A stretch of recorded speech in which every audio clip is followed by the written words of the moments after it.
Halo guys, welcome back again to my channel bersama saya Hansen di sini dan seperti biasanya setiap harinya saya akan buatkan video seputar cryptocurrency. Apa kabar hari ini semuanya? Semoga dalam keadaan yang baik-baik saja.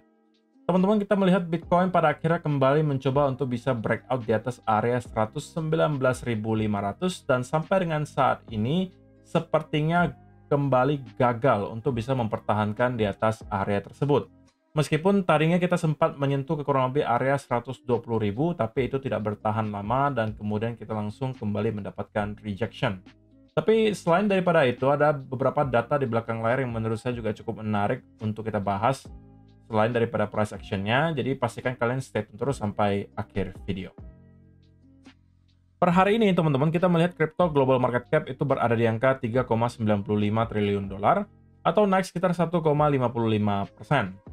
Sedangkan untuk top 10 coin sendiri keadaannya sebenarnya mix, sebagian ada yang hijau, ada juga yang merah. Dan yang menjadi top performer hari ini adalah BNB, kenaikannya 4,84% ke 796 dolar. So, itu adalah outlook sementara dari beberapa top coin yang ada. Sekarang kita langsung saja masuk ke beberapa data dan berita terbaru hari ini. Nah, yang pertama, untuk teman-teman yang nggak tahu, tadi malam itu Kakek Powell kembali memberikan speech. Meskipun speech yang diberikan itu sangat amat singkat, teman-teman. Hanya bertahan selama 2 menit. Dan harus saya katakan, tidak ada sesuatu yang baru yang disampaikan oleh Kakek Powell. Tidak ada yang terlalu penting. Dan tidak ada juga pembahasan soal pengunduran diri yang dirumorkan bakalan segera terjadi.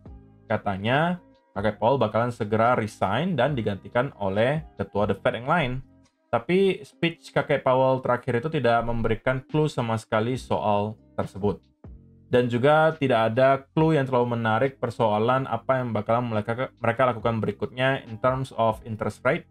Karena kita perlu tahu ya teman-teman, akhir bulan Juli ini akan ada FOMC dan juga interest rate decision yang sebenarnya bagi market harusnya sudah expect kali ini belum akan ada rate cuts.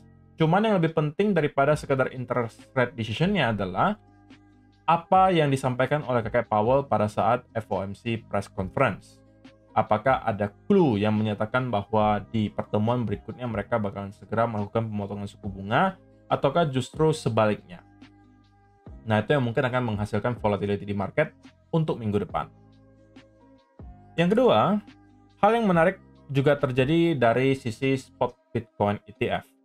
Setelah adanya konsistensi yang sangat-sangat baik dari IBIT yang mendapatkan inflow selama berminggu-minggu terakhir, tetapi data 2 hari terakhir menunjukkan bahwa spot Bitcoin ETF dari BlackRock ini itu tidak mendapatkan inflow sama sekali.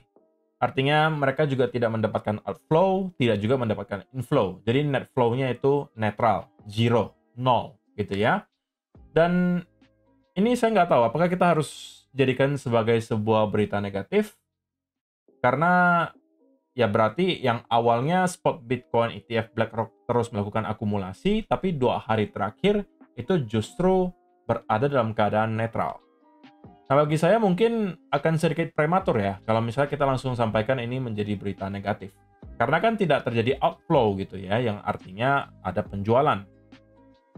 Nah, barulah mungkin kita harus sedikit khawatir ketika misalnya para spot Bitcoin ETF ini secara konsisten itu mendapatkan outflow, mungkin selama beberapa hari secara berturut-turut, atau bahkan lebih parahnya lagi sampai berminggu-minggu.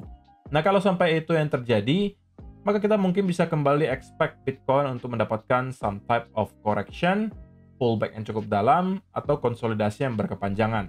Sama seperti yang kita lihat di kurang lebih bulan Januari hingga pertengahan tahun 2025 kemarin, di mana kita melihat spot Bitcoin ETF meskipun sesekali mendapatkan inflow tapi tidak konsisten dan selalu dibarengi oleh outflow. Oke? Nah, itu yang tidak kita mau lihat karena itu biasanya akan menghasilkan some type of consolidation besar atau bahkan pullback yang cukup dalam. Oke? Jadi ini yang perlu kita perhatikan sampai beberapa hari ke depan. Nah, berikutnya, untuk liquidation heat map sendiri, teman-teman, per hari ini juga masih tetap berada di, saya rasa, data yang sama gitu ya. Datanya masih sama, bahwa area of liquidation yang sekarang paling besar itu masih tetap ada di sekitaran 115.000 sampai 114.000 dolar. Meskipun area of liquidation yang berada di atas harga Bitcoin sekarang itu juga sudah start untuk menumpuk gitu ya. Kenapa? Ini adalah hal yang wajar karena kita melihat selama beberapa hari terakhir Bitcoin itu cenderung hanya terkonsolidasi di dalam sebuah range. Itu biasanya akan menyebabkan area likuidasi yang berada di atas maupun di bawah itu sama-sama menebal. Kenapa? Ya karena kita bergerak di dalam sebuah range. Sehingga yang di atas itu tidak liquid dan semakin banyak orang yang short misalnya, ya semakin menumpuk dan tidak pernah terkena liquid. Yang di bawah juga sama, karena tidak pernah tersentuh dan semakin banyak orang yang long dari hari ke hari, ya otomatis area of liquidation yang berada di bawah juga semakin tebal. Nah, tapi sekali lagi, kalau kita perhatikan ke time frame yang lebih kecil, maka kita bisa melihat bahwa untuk sementara waktu gitu ya, Bitcoin juga masih struggling untuk bisa mendapatkan likuidasi yang terlalu berarti baik di atas harga Bitcoin maupun di bawah. Tapi bagi saya harusnya ini tidak akan lagi bertahan terlalu lama. Nah, kita bakalan bahas nanti dari segi price action. Nah, sebelum itu saya pengen update dulu teman-teman untuk volume hari ini. Per hari ini kita masih melihat user ID di top 3 itu masih sama. Sekali lagi, untuk teman-teman yang tertarik untuk ikutan, link pendaftaran Margex-nya sudah ada di kolom description dan kalian sama sekali belum telat untuk ikutan karena ini akhirnya di tanggal 15 Agustus nanti. Kalian selain bisa mendapatkan hadiah dari prize pool, kalian juga akan mendapatkan hadiah-hadiah produk kalau misalnya kalian hit ke volume milestone tertentu. Kalau misalnya kalian hit 500.000 volume, kalian akan dapatkan 1 juta rupiah. 1 juta volume kalian akan dapatkan iPad 10, 2 juta volume dapatkan iPhone 16. Dan di bawahnya masih ada sebenarnya tapi belum di-list di sini, itu saya buat sendiri. Karena 3 juta dan 4 juta masing-masing, kalau di 3 juta kalian akan dapatkan MacBook Air M4 2025 dan juga kalau kalian dapat 4 juta, kalian bisa dapatkan hadiah sampai iPhone 16 Pro Max 256GB. So, waktu kalian masih sangat panjang untuk nge-push. Dan untuk teman-teman yang sudah menggaransikan diri masuk ke top 10, ya otomatis kalian juga sudah akan mendapatkan hadiah dari prize pool. Pembagiannya kalian bisa baca sendiri di sini. Oke? So, teman-teman, kita langsung masuk ke chartnya Bitcoin dan kita bakal langsung mulai dari 1 hour chart. So, kita bisa melihat dengan sangat jelas ya, teman-teman. Setelah beberapa hari terakhir kita terkonsolidasi dan sepertinya selalu gagal untuk bisa breakout di atas area 119.500. Kita kemudian kembali mencoba untuk melakukan hal tersebut, teman-teman. Itu kita coba lakukan di sini, tapi pada akhirnya kembali kita gagal untuk bisa mempertahankan area tersebut sebagai support. Dan kali ini kita kembali breakdown. Dan krusialnya adalah kali ini kita sedang retest ke area trendline yang terbentuk di sini. Bagi saya secara pribadi, selama kita masih tetap bertahan di atas area trendline ini, tentunya masih ada harapan bagi kita untuk start rebound dari sini dan membentuk area higher high baru atau setidak-tidaknya ngeretest ke area all time high terakhir, teman-teman. Oke? Tapi kalau misalnya kita kembali berhasil reclaim di bawah area 118.000, saya rasa itu menjadi indikasi yang cukup kuat bahwa kita memang belum siap untuk menyelesaikan koreksi selama beberapa hari terakhir dan masih akan tetap melanjutkan konsolidasi dan kali ini bisa aja breakdown dan membentuk area lower low baru. Salah satu skenario yang telah kita bahas selama beberapa hari terakhir. Dan saya pengen ingatkan satu hal, teman-teman. Biasanya, justru ketika market sedang ranging sideways seperti ini, banyak orang yang kejebak untuk kemudian menggunakan leverage semakin besar untuk memaksakan setup dan ujung-ujungnya berakhir menghilangkan semua profit yang telah dia hasilkan selama beberapa bulan terakhir. Mungkin ketika trennya lagi kuat seperti ini. Nah, itu jangan sampai teman-teman lakukan. Pastikan kalian punya satu plan yang pasti, gitu ya. Katakanlah kalian katakan saya mempunyai setup dan baru akan masuk kok ketika misalnya saya di angka 115 sampai 114 misalnya. Dan ini saya masuk untuk swing trade. Nah, itu adalah cara yang paling ideal, teman-teman, ketika menghadapi market yang sedang sideways, yaitu adalah kita shifting ke arah swing daripada teman-teman masuk ke scalping atau day trade. Biasanya akan cenderung lebih sulit. Lebih baik kalian mempunyai plan yang pasti antara kalian masuk ketika kita breakout dari sebuah trendline besar, seperti yang mungkin teman-teman bisa lakukan di sini, oke? Atau kalian tunggu salah satu area, tentukan areanya di mana, dan kalian bisa masuk di sekitaran area tersebut. Karena kalau kalian terus mencoba untuk buy sell di dalam range ini, yang ada itu kalian cenderung kebakar gitu. Makanya saya sangat sarankan untuk teman-teman tidak melakukan hal tersebut. Kalau memang marketnya lagi ranging sideways, ya sudah dibiarkan saja dulu. Kalau kita masih berada di no trading area, ya jangan sampai teman-teman terburu-buru untuk masuk. Padahal kalian tahu tidak ada setup yang terlalu rapi yang ada di sini. Dan bagi saya sampai dengan saat ini memang belum ada satu setup yang bagi saya punya conviction banget gitu. Nggak ada sama sekali per hari ini. Kenapa? Karena pergerakan Bitcoin selama beberapa hari terakhir itu sangat choppy, teman-teman. Volumenya juga tidak terlalu kencang. So, itu membuat saya merasa tidak terlalu ideal bagi saya untuk memaksakan masuk ke Bitcoin sekarang. Salah satu, sekali lagi, senario yang akan saya manfaatkan kalau ternyata terjadi adalah kalau kita berhasil hit ke angka 115 sampai 114 atau bahkan 113 masih fine. Itu akan menjadi tempat di mana saya mungkin akan building position untuk long lagi. Oke? Atau senario kedua adalah kita memang akan bisa reclaim di atas area 120.000 baiknya, and then start untuk mendapatkan bullish continuation pattern. Nah, itu mungkin bisa saya manfaatkan juga untuk swing trade dan menargetkan sampai ke sekitaran area high terakhir atau bahkan area all time high yang baru. Nah, selama kedua senario tersebut belum terjadi, saya lebih prefer untuk stay away from the market terlebih dahulu. Dan saya tidak peduli kalau misalnya ternyata saya harus ketinggalan kereta, karena saya tidak mewajibkan diri saya punya posisi di Bitcoin sekarang, teman-teman. Kenapa? Karena saya masih punya porsi di spot yang di hold secara long term. Otomatis kalau Bitcoin naik dari sekarang, ya saya juga happy-happy aja gitu. Nggak ada keperluan bagi saya untuk buru-buru masuk ke sebuah trade. Dan itu juga mungkin harus menjadi satu hal yang teman-teman pegang. Kalau misalnya kalian merupakan seorang traders, ya kadang-kala memang kalian harus siap untuk ketinggalan kereta namanya. Kalian bukan investor. Kalau investor cara mainnya berbeda.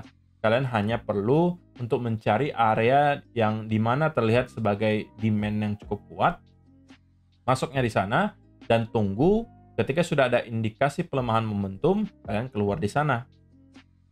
Cara mainnya lebih simple gitu. Tapi kalau misalnya kalian trading, kalian memang kadang-kadang harus siap untuk ketinggalan kereta, karena kadang-kala kalian tahu dan mungkin menebak secara benar arahnya kemana, tapi setup yang dihadirkan oleh market itu tidak sesuai dengan keinginan kalian. Dan kalau misalnya itu terjadi, ya teman-teman juga nggak boleh masuk. Meskipun misalnya saya katakan saya mau long gitu ya, dan ternyata benar kita naik, tapi memang rupanya set yang ada di sini itu tidak, menurut saya tidak rapi gitu. Ya udah saya nggak masuk juga, sama aja.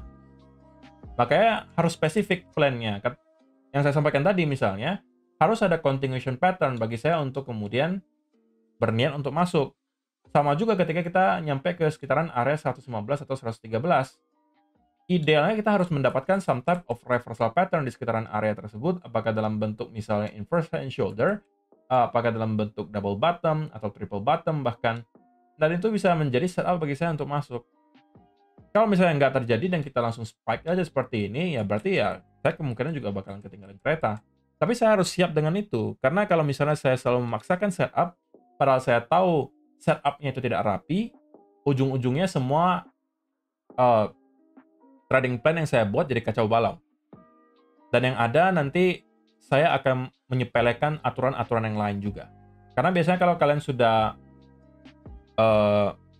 melanggar satu aturan dari trading plan kalian, ujung-ujungnya yang lain juga bakalan kalian langgar. Terutama apabila ketika kalian langgar trading plan kalian tersebut, kemudian kalian profit pada saat itu. Itu akan membuat satu sense of hope yang keliru gitu.